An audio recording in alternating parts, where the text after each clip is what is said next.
Muy buenas noches, tardes, las saludo con todo el cariño. Bienvenidas a esta sesión gratuita, obsequio, del ciclo de principios de tanatología, cómo continuar con la vida, para acompañar a personas que han experimentado la pérdida de un ser amado. Soy Angélica Andrade, si esta es la primera vez que coincidimos, y un gusto que puedas estar aquí. Y bueno, genial si me estás acompañando en vivo, y si no, bueno, este es un video que se ha grabado para que lo puedas ver en tu mejor momento. Permíteme, voy a compartirte una presentación que he preparado con muchísimo cariño para apoyar nuestra sesión de hoy. Vas a estar viéndola en pantalla en unos segundos. Muy bien, el tema es el arte de consolar. Entonces, fundamental, digamos, como lo esencial de este espacio es que la idea es que te lleves, independiente si quieres estar al servicio o no, acompañando a las personas en duelo, que te lleves algunas sugerencias, algunas prácticas importantes que pueden ser útil a la hora de acompañar, consolar a un ser amado, a un amigo, y que involucra un profundo gesto de amor, de generosidad, de poderse uno compartir. Entonces, independiente si tienes una vocación como acompañante, como psicólogo, como terapeuta, así está concebido esta clase gratuita. Y permíteme al final compartirte detalles sobre el plan de formación, algunas precisiones, aclarar dudas si las tienes, por supuesto. Entonces, bueno, pero lo haremos al final. ¿Qué significa y qué tiene que ver con el arte y por qué llamarse el arte de consolar? Y, y el tema tiene que ver con que es un compartir amoroso. Se convierte en un arte porque vincula un proceso creativo, de alguna manera, de poder contener un espacio, abrazar un espacio para bendición, para beneficio de alguien más. Te compartes tu tiempo, compartes tu presencia, compartes tu silencio, tu paz, tu fortaleza. Desde ese lugar me gusta considerarlo que ahí hay un arte, ese arte de poder ser generoso con alguien más, de poder ser empático, de poder solidarizarnos con el dolor ajeno. Eso nos hace parte como de la creación y es desde ahí, desde ese lugar que lo he llamado el arte de consolar. Muy bien, ¿qué implica y por qué duele tanto una pérdida? Y ese es un principio pues como para poder comprender qué está pasando con las personas que experimentan un duelo. Y aquí, y es fundamental, digamos, estos dos primeros slides para ya entrar como en materia en el tema del arte de consolar, y es por qué duele tanto y qué es lo que sucede en los procesos de duelo. Resulta que la persona, todos los seres humanos, todos nosotros, digamos, tenemos relaciones importantes, unas más cercanas que otras. Entonces, la pérdida se da, en este caso, por la trascendencia, por la muerte. Y eso marca un primer principio, un primer camino de la manera, la intensidad, el tiempo, la profundidad con la cual voy a experimentar el dolor de su ausencia. ¿Esto a qué me refiero? Y es que hay condiciones donde si la persona se pudo despedir o no, si estaba presente en su trascendencia, en su muerte, si quedó en paz con la persona, si dijo todo lo que le iba a decir, el amor que le profesaba, si quedaron temas pendientes o temas saldados en paz. La noticia, ¿cómo la recibió? ¿Estaba sola cuando recibió la noticia? Si no pudo estar presente. ¿Cómo fueron las condiciones de la muerte? Muerte natural, muerte por una enfermedad terminal, un asesinato, un suicidio. ¿Qué edad tenía la persona que trascendió? Eso también marca una diferencia fundamental en cómo experimento el dolor. O sea, cada una de estas situaciones va a brindar y abre un espectro distinto de dolor. Es así como uno pensaría que la magnitud del dolor, digamos, las características del dolor van a ser muy difícilmente tipificables. O sea, no vamos a poder hacer una tablita y decir este es el dolor 1, el dolor 2, el dolor 3. Pero sí considerar dentro de ese espacio al cual vamos a contener o a la persona a la que vamos a acompañar, cuáles son esas condiciones que la abrazan. Esto, por supuesto, no involucra una conversación directa con el doliente. Vamos a llamar doliente a la persona que está experimentando el duelo. Entonces, esto es una conversación, una información que es importante, digamos, poder estar enterado en la medida en que sea posible con algún familiar, con una persona cercana, pero sí para comprender desde la parte tanatológica y de acompañamiento, digamos, en qué terreno estamos pisando. O sea, sobre qué situación es en la que estamos, digamos, llegando. Si a quien acompañamos es un consultante, es un doliente.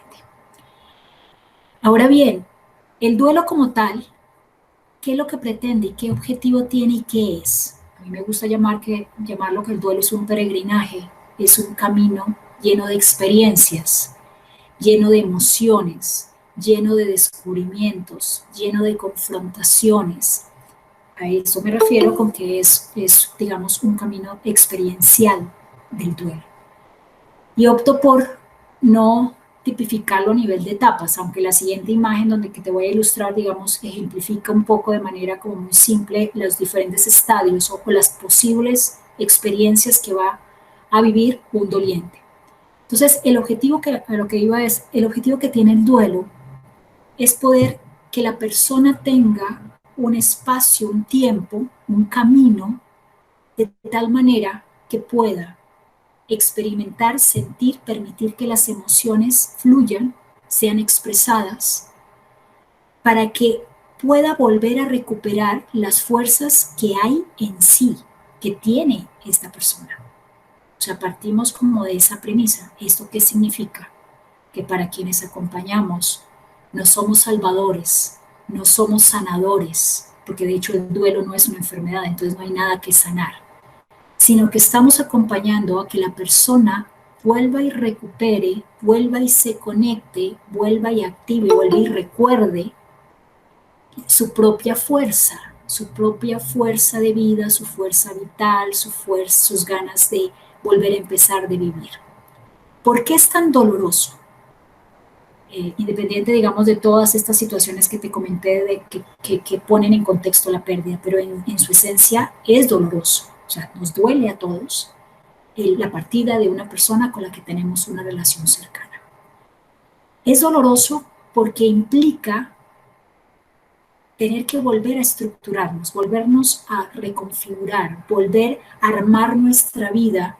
Se ha hecho pedazos para el doliente, se ha hecho pedazos porque la relación que digamos trascendió, la persona que trascendió, implicaba para esta persona una serie de bases, una serie digamos, de compañía, de apoyo, de recursos de todo tipo. O sea, era importante y ocupaba un espacio importante, vital, en el modus vivendi, en la manera en que la persona vivía su vida, enfrentaba sus situaciones. Entonces, el profundo dolor consiste en que no encuentra, o sea, es un estado de crisis en el que no encuentra los recursos, la fuerza necesaria para poderse valer por sí misma, o sea, no tiene todavía, y a eso es que llega el duelo, no ha tenido todavía el tiempo necesario para volverse a reorganizar, volver a acomodarse para poder seguir experimentando la vida, seguir viviendo con la ausencia, digamos, con ese vacío, pero ese vacío requiere ser reconfigurado, llenado por la propia fuerza vital del doliente. Entonces, el dolor se experimenta es por no saber cómo hacerlo, por el profundo espacio que deja la persona que se ha ido. Entonces, comprender también esto y comprender la función del duelo como ese tiempo, ese espacio necesario para que la persona vuelva y se reorganice, se reconfigure. ¿Qué hay que reorganizar? Creencias, relaciones, digamos, consigo misma, como persona, con otras personas, la relación incluso con lo espiritual, los recursos económicos, sus emociones, los temas pendientes que quedaron con la persona que trascendió, eh, quedan también por organizar los espacios vitales, físicos, casa, todo, digamos, el entorno como tal. También queda el reorganizar la manera en que los demás, que también estaban relacionados con la persona que trascendió y que a su vez siguen estando relacionados con el doliente, cómo vuelven a reorganizarse dentro de un grupo familiar o dentro de una comunidad. Son muchos elementos los que están involucrados en ese reorganizar. Aquí el tema es que genera, y aquí estoy respondiendo a la pregunta, ¿por qué duele tanto? Y es porque, primero, ese profundo espacio, segundo, la situación en que se está experimentando, que es un estado inicial digamos, de total dolor, de total ausencia, de negación, etcétera. Y duele porque se tiene miedo, un profundo miedo a no ser capaz de salir adelante, a no ser capaz de volver a sentirse bien. Y eso genera un estado de incertidumbre y de angustia profundo, porque el factor tiempo es incierto en un proceso como este. Y es normal que sea incierto, porque tarda el tiempo que tenga que tardar. Eso no está perfectamente establecido ni delimitado, y la persona se va a sentir como nadando en un estado de incertidumbre que no hay una respuesta para que diga cuándo voy a volver a estar bien. ¿De acuerdo? Entonces, desde este contexto, ahora sí te comparto como de una manera muy simple, digamos como los diferentes estadios. Elizabeth Kubler-Ross, que es la mamá, pues digamos la pionera de los principios tanatológicos, pues establece 5 etapas. Sin embargo, hay algunos que amplían un poco más y quise traer esta imagen, pues que incluye las 5 etapas que define Elizabeth Kubler, pero otras más.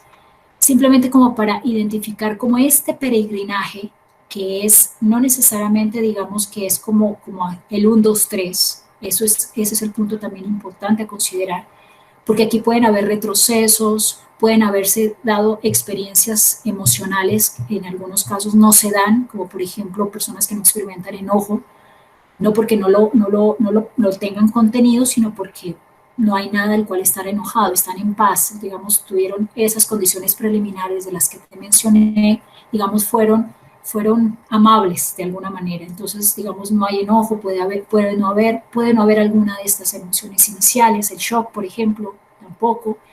Sin embargo, aquí, pues, importante como considerarlas, e importante considerar que también va a haber un estado de apatía, que es el que llamamos como depresivo, como un proceso sano, de tristeza, de melancolía, de cierto grado de apatía. Este es un punto crítico en el proceso, en el camino, porque aquí pueden haber personas con tendencias depresivas que requieran ayuda psiquiátrica porque van a requerir medicación para poder regular la química cerebral. Entonces, este es un punto muy importante dentro del acompañamiento que podamos llegar a hacer, o sea, identificar porque esto es un punto crítico, necesario si es corto, sano si es pequeño, o sea, si es ese estado de apatía para poder tocar fondo, de alguna manera, para poder tener de ahí ya surgen los recursos para poder, digamos, avanzar o, digamos, experimentar unos estados un poco más estables y un poco más serenos. Entonces, digamos, esto es como así a grosso modo lo que ejemplifica pues el ciclo de experiencia de un duelo. ¿Cómo se sabe si la persona ya está, digamos, con sus propios recursos, ya está, digamos, volvió a tomar la vida? Logra, o sea, a ver, va a ser perfectamente normal que la persona pueda seguir experimentando tristeza, melancolía, que llore con recordarlo y que lo permita porque eso es perfectamente sano. Y va, digamos, esas emociones pueden darse de manera un poco más amplia en el tiempo y con un grado de intensidad un poco más suave, menor, no en estados de crisis, no en estados de total, digamos, total desconexión o que le rebasen. Entonces, en estados como de total tranquilidad y serenidad. Entonces, y eso la va a poder acompañar y es perfectamente normal, la va a poder acompañar por muchísimo tiempo, incluso por el resto de su vida, porque cuando logra ese punto es que logra honrar, recordar con amor, con gratitud, como con un estado de paz, de amor por la experiencia de relación, por la experiencia de haber coincidido con esta persona en la vida. Cuando logra encontrar en la experiencia de la muerte de su ser amado, logra encontrar amor y el amor que va a permanecer por el resto de la vida y más allá.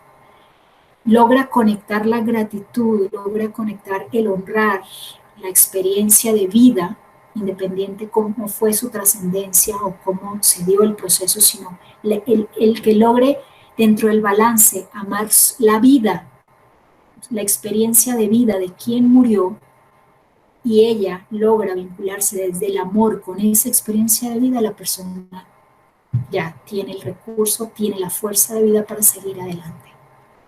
¿Por qué? Porque ese vacío que la persona dejó, esa falta de piso, de estructura que experimentó la persona en las primeras fases de su duelo, son llenados ¿con qué? Con la memoria del amor. Entonces ahí su experiencia para seguir caminando en paz, para seguir adelante, es una sensación de no estar sola, está llena de amor. Me doy a entender, está llena de paz, de tranquilidad, de gratitud y se siente plena.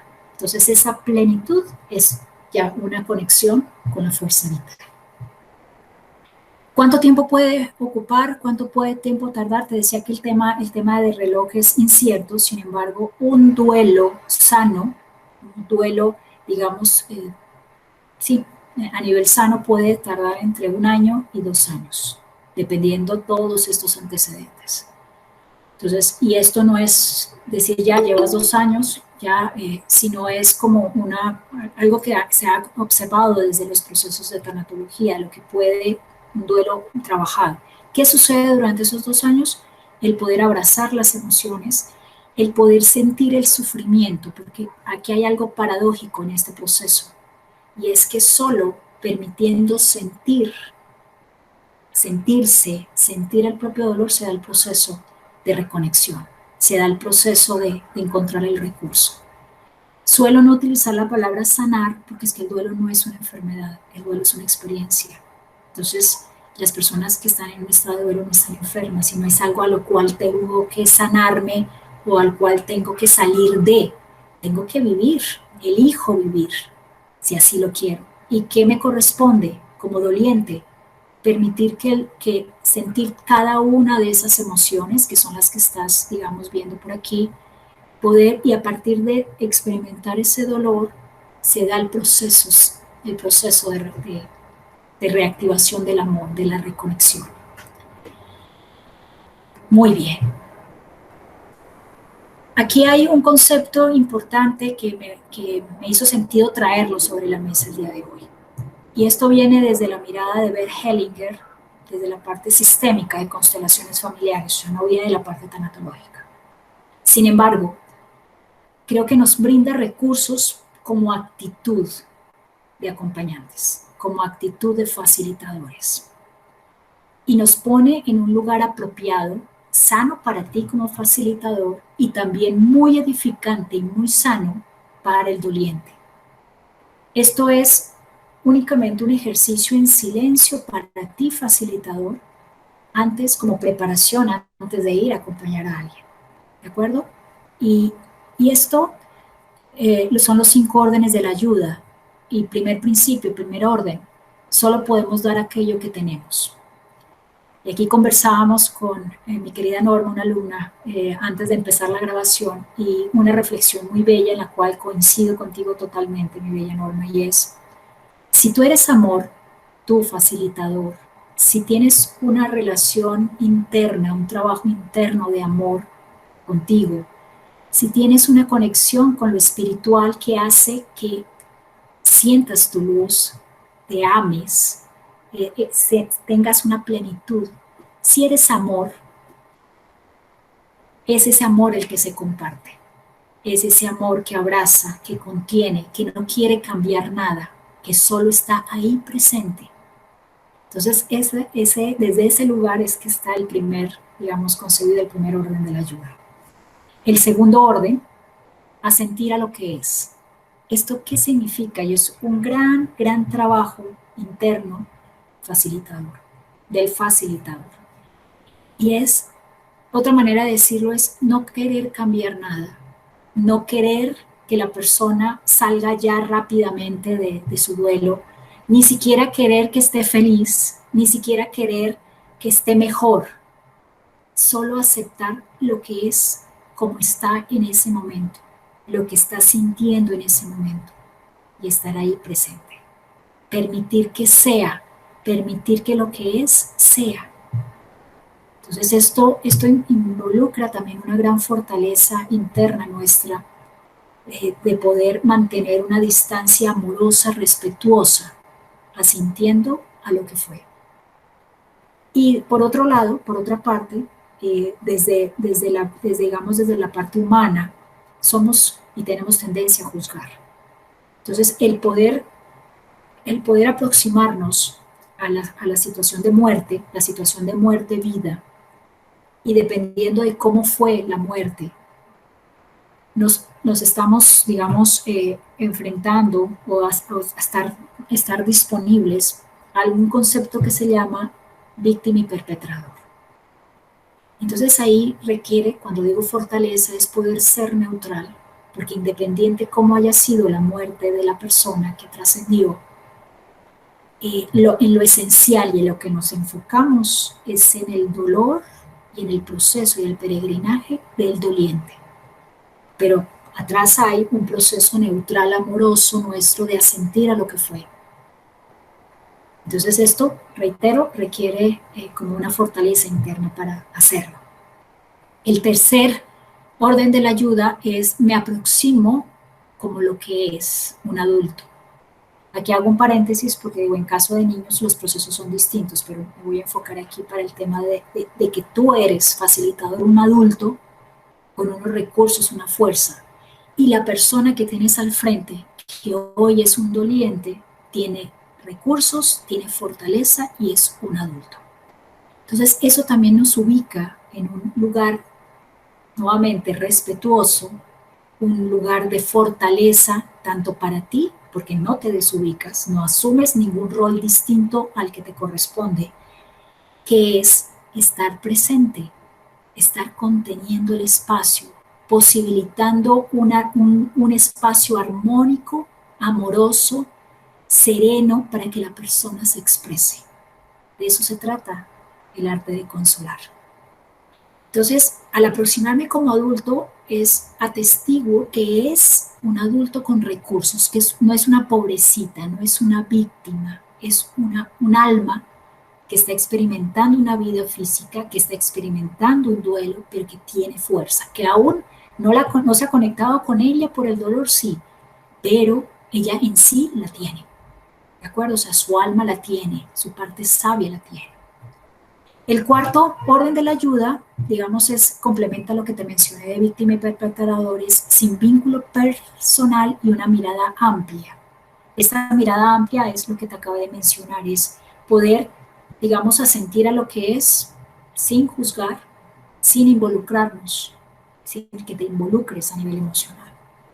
Y el quinto orden de la ayuda es un lugar en mi corazón a lo que es y abrazo la diferencia. Esto que tiene que ver, aquí es un tema de empatía de alguna manera, si lo queremos buscar un sinónimo, es poder abrazar esa experiencia, nos referimos a la del doliente, sin querer que sea distinto a lo que es en ese momento. O sea, de poder abrirte desde lo que eres, desde el amor, un amor que es sereno, un amor que contiene, un amor que es presente, un amor que acepta lo que es, lo que está ahí en esta experiencia del doliente. Y desde ahí es poder que haya en tu espacio, en tu corazón energético que estoy hablando, así la persona no la conozcas, pero cuando hablamos de amor universal sería como este concepto, un concepto de amor universal, y es que su experiencia sea lo que corresponda, que su experiencia sea la que sea en el tiempo que sea, de la manera que sea, que logre recordar quién es en su esencia divina, me estoy refiriendo al doliente, que logre recuperar, reconectarse con su fuerza vital, con su fuerza de vida, en el momento y el tiempo y el modo perfecto. Eso sería un ejemplo de cómo verbalizaría el quinto orden de la ayuda. Entonces, reitero, estos 5 órdenes de la ayuda, la utilidad es para ubicarme y adoptar una actitud frente al doliente y su experiencia y su proceso de una manera apropiada. Apropiada para él o ella y apropiada a mí también como facilitador. Muy bien. Aquí traigo 2 slides, digamos, como que resume y sintetiza qué consuela a la gente. Entonces, y es un preámbulo para el tema pues del arte de consolar, y es, algunas personas contestan y responden, dicen, me sentí escuchada y valorada, le importó lo suficiente como para escucharme. Me sentí tranquilizado, tranquilizada, dejé de sentirme solo, me sentí acompañado, conectado, me sentí amada, cuidada, apreciada, me sentí más ligera. El amor aligera, uno pensaría en las cargas. Me sentí aliviada, me sentí respetada y valorada, me hizo sentir que merecía su tiempo. Esperanzada, tranquilizada, me sentí de alguna forma que iba a lograr pasar este tiempo, este proceso, este camino. Reanimada, me sentí con fuerza para seguir adelante. Aquí la persona ya se está conectando con su propia fuerza. ¿Listo? Entonces estos son, digamos, como algunos ejemplos como esenciales de qué hace, qué consuela a la gente. Ahora, lo que a continuación te voy a compartir en 4 o 5 slides está como manera de paralelo. Aquí ves en la parte superior una frase. Esta frase tiene que ver con lo que hacemos las personas. No estoy hablando de facilitadores. Estoy hablando de nosotros, seres humanos comunes y corrientes en nuestra vida cotidiana en pleno siglo XXI. Entonces, es lo que solemos hacer con el resto de las actividades normales de nuestra vida. Aquí en este cuadro vamos a ver lo usual, cómo trasladamos esta manera de ver la cotidianidad a un proceso equivocado de acompañamiento, de consuelo, y qué es lo que realmente reconforta a una persona que es doliente, que está en dolor. ¿De acuerdo? Ya van a ser 4 slides y ese es el contenido que tengo de manera amorosa para ti en el tema del arte de consolar. Entonces, cotidianamente queremos encontrar soluciones y eso está bien. Sin embargo, cuando arrastramos esa actitud, nos gusta arreglar, hacer que las cosas funcionen de nuevo, nos gusta aconsejar, ofrecer respuestas, remedios, nos gusta acercarnos para resolver un problema. Sin embargo, el dolor experimentado por un duelo no es nada de estos 3 temas, no hay nada que arreglar, porque no hay nada que esté incorrecto. Entonces lo que reconforta es, consolamos cuando no ofrecemos soluciones, solo nuestra presencia. Consolamos cuando escuchamos muy de cerca. Y no estoy hablando físicamente, estoy hablando desde el corazón, cuando no hay nada más importante que eso que estás haciendo en ese instante, escuchando, estando ahí presente, acompañando a alguien. Cuando esperamos, dejamos que la persona encuentre sus propias palabras. O sea, tenemos paciencia, o sea, esperamos en paz y permitimos que lo que tenga que ser expresado sea expresado. O sea, no implica sacar las palabritas con ganzúa, no implica hacer demasiadas preguntas. O sea, un silencio es mucho más reconfortante y acompaña de manera apropiada, de manera amorosa muchas veces. Hay ocasiones en que la persona requiere hablar, entonces es ahí cuando unas preguntas apropiadas son ideales para acompañar. Por otro lado, queremos conseguir resultados rápidos y eso está bien, sin embargo. Nos gusta ser muy rápidos y eficientes. Siempre nos estamos yendo, viendo el reloj, nos gusta superar las cosas rápidamente. Queremos curar Y creemos, discúlpeme, que curar significa superar por completo nuestras pérdidas. Entonces aquí la variable tiempo, estamos en un corre-corre, no estamos presentes, queremos salir de una actividad y entrar a otra, nos cuesta mucho trabajo enfocarnos en algo a la vez. O sea, hacia eso nos ha llevado toda la tecnología, todo el estrés, todo el tiempo, todo el timing de la vida cotidiana. Ahora, para consolar es algo muy distinto. Ofrecemos nuestro tiempo y nos tomamos el necesario, incluso días. No hay ninguna prisa. Entonces, para poder hacer este acompañamiento requerimos liberar tiempo, desconectarnos de tecnología, desconectarnos y estar ahí, sin prisa, sin tener nada más que hacer. Eso es esencial en este arte de consolar. Permitimos que el sufrimiento o el trauma de alguien tome su curso y que tenga su propio ritmo. Aquí no controlamos nada. Sanar significa vivir con la pérdida en lugar de superarla por completo. Esto, digamos, tiene que ver con este tema de la superación y sanación del duelo. Asimismo, queremos organizar, somos excelentes organizadores y desde ese lugar necesitamos saber qué va a pasar después. Nos gustan las agendas, las cosas por hacer, el checklist, el decir ya lo hice, ya lo hice, ya lo hice, paso 1, paso 2, paso 3. Nos gusta tener instrucciones explicadas. Odiamos no saber qué decir y no nos gusta el silencio.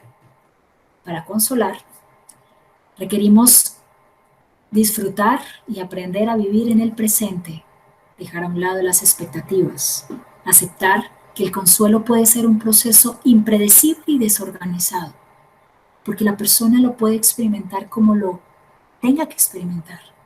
Veíamos en ese proceso que pueden haber retrocesos cuando vimos los estadios o las experiencias, y puede ser impredecible. No controlamos nuevamente nada. Permanecemos abiertos y dejamos que la persona que sufre hable, incluso si está enojada. Y si no quiere hablar, perfecto. El silencio también es bienvenido. Aquí, para consolar, tu relación con el silencio, tú que consuelas, es fundamental. El que no te sientas incómodo, el que más bien nos entrenemos en poder sentirnos cómodos con los silencios. ¿Esto qué significa en términos prácticos?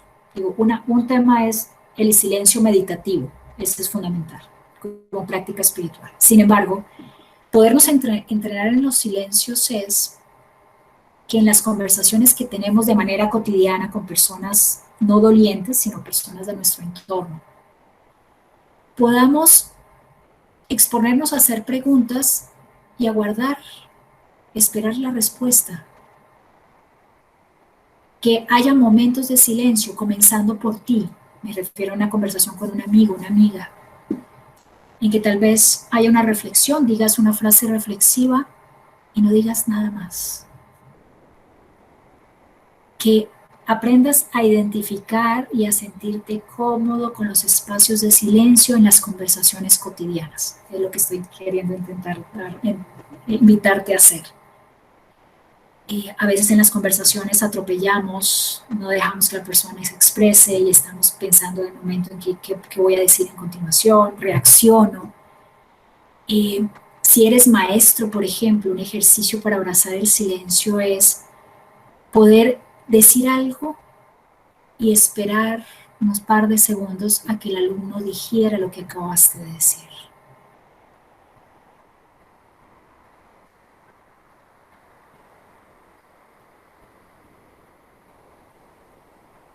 Y no sentirte incómodo con ese espacio silencioso que acabaste de abrir. Son necesarios en las sesiones. Es como permitir que la persona decante lo que se acabó de compartir. Bueno, regresando aquí a la dinámica, regresando aquí al acompañamiento, entonces sí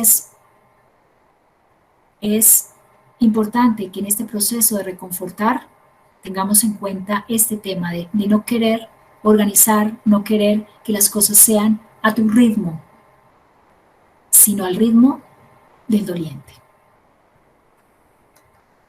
Queremos hacer muchas cosas a la vez, somos multiproceso, hacemos todo lo que lo que podamos, trabajando incluso con interrupciones, nos gusta cliquear, clic, clic, clic, menús, contestar llamadas telefónicas, localizadores, iPod, fax, tener la televisión encendida. Sin embargo, lo que reconforta es dar toda nuestra atención con nada en nuestras manos y sin distracciones. Nos comunicamos en un espacio privado y tranquilo. Esto es ideal, digamos, el acompañamiento en casa, si estamos acompañando a un amigo, una persona, si tú tienes un espacio donde la persona pueda sentirse cómoda. Fundamental cómo generar esos espacios para un consuelo apropiado, un espacio sin ser interrumpido, que la persona pueda estar ahí también, tan presente como tú lo estás. ¿De acuerdo? Y queremos evitar emociones negativas. Eso es muy natural, muy normal. Entonces nos gusta que la gente esté alegre y alegrarla si está triste.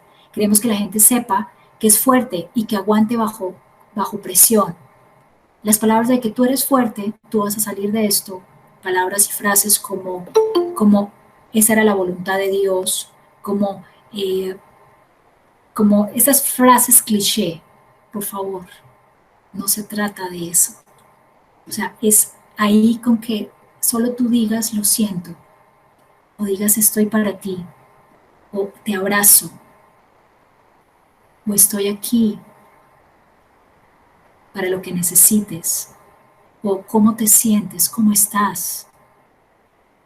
Es una manera apropiada para poder expresar lo que normalmente llamamos condolencias. Ofrecemos dichos populares como tienes la fuerza para superar esto va a pasar, el tiempo todo lo cura.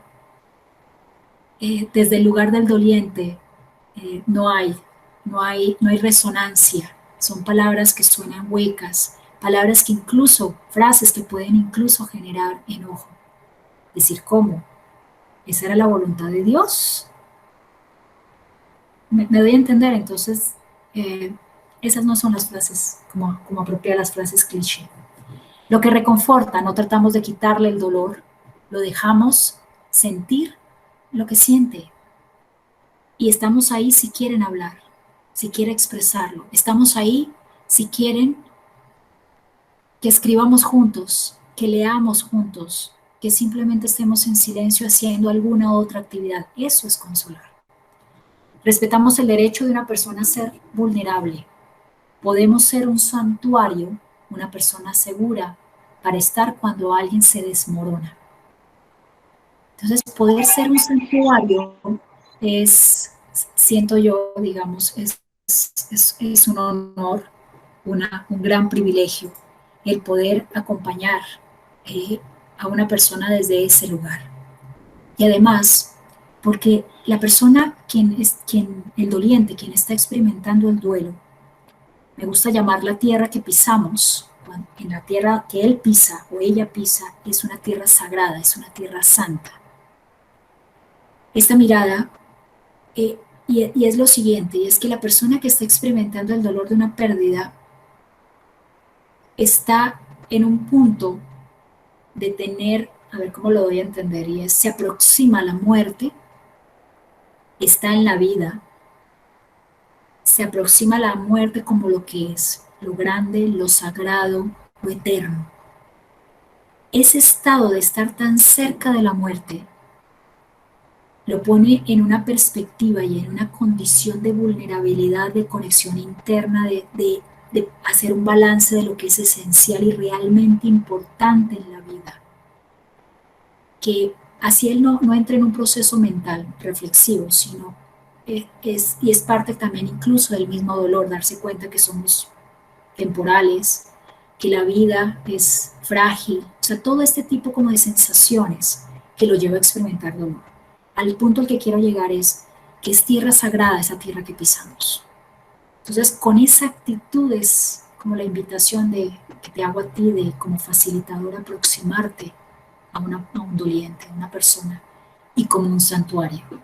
Entonces, cuando tú te aproximas como un santuario, me estoy refiriendo, y fue con lo que iniciamos, desde el amor que abriga, desde el amor que abraza, desde el amor que no quiere cambiar nada, desde el amor que es solo presencia, que permite, que es generoso. Desde ese lugar es donde realmente se desenvuelve el arte de consolar.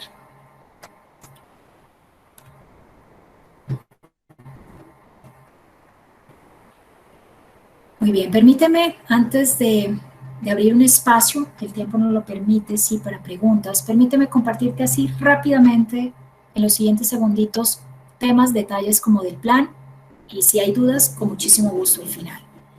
Entonces, este es un ciclo, 3 meses, que incluye, que contempla el poder que incorpores herramientas dinámicas para que puedas acompañar de manera apropiada a una persona que esté experimentando un duelo. Entonces son 3 unidades: el diagnóstico, el duelo y atención y crisis. Dentro del diagnóstico, el poder, digamos, cómo es tu aproximación hacia la muerte. Esto es fundamental porque es poder considerar cuál es tu relación con la muerte. ¿Cómo vives tú? ¿Has vivido un duelo? ¿Cómo está ese tema, ese equilibrio de balance entre vida y muerte en tu vida, en tu experiencia de vida? Esto nos pone en un lugar importante y amoroso frente a un doliente. El primer encuentro, preparándonos para ese primer encuentro, y el diagnóstico. O sea, aquí en el diagnóstico es muy importante lo que te mencionaba al inicio de esta sesión, y son todas esas condiciones que hacen que una situación de acompañamiento sea distinta una de otra. Y eso es importantísimo poderlo considerar antes de tocar Tierra Santa. El duelo, el rostro del dolor, poder comprender, digamos, todos la sintomatología, etcétera, que sí, que no, nunca. Las experiencias de duelo en pequeñas manos y en adolescentes, qué pasa con ellos, que sí, que no, que es conveniente, que no, que es lo prudente, qué equivocaciones desde lo humano podemos realizar como padres, eh, los padres realizar con sus pequeños. En atención en crisis, ¿qué hacer?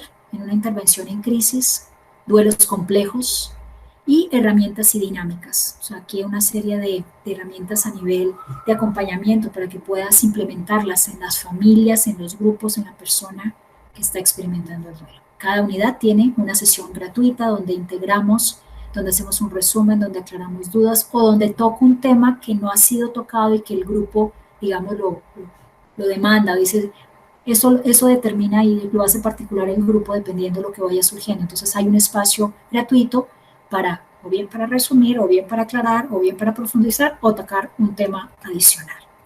Recibes una constancia de asistencia. Las clases son todos los martes, 2 horas de 7 a 9, quedan grabadas. Recibes el material un día antes, el video de la clase un día después. Tenemos un chat donde trabajamos, donde hay dudas, donde hay preguntas, donde comparto también información. Entonces, digamos, esa es como la dinámica. Si esta es la primera vez que coincidimos, aquí hay alumnas, entonces ya conocen la dinámica, pero personas que veo nuevas, que me da mucho gusto que se hayan integrado, es la dinámica que llevo a cabo. El valor, el ciclo completo, que constituye las 9 clases más las 3 clases gratuitas, en 3.900 en pesos mexicanos, 420.000 en pesos colombianos y 170 en dólares. Puedes hacer pagos mensuales si eliges. Podemos hacer un acuerdo de almas y poder hacer pagos mensuales al inicio del mes, conservando el precio especial del ciclo. ¿De acuerdo? También puedes hacer pagos por clase o pagos también mensuales si solamente quieres tocar un tema de de las 3 unidades que sea mencionado.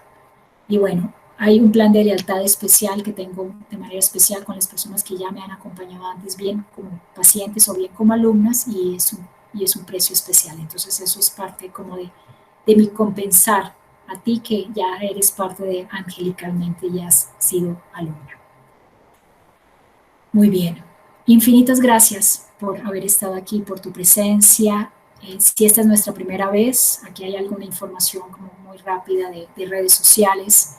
Mi formación, me gusta decir, digamos, enfocarlo en una sola palabra: coach espiritual.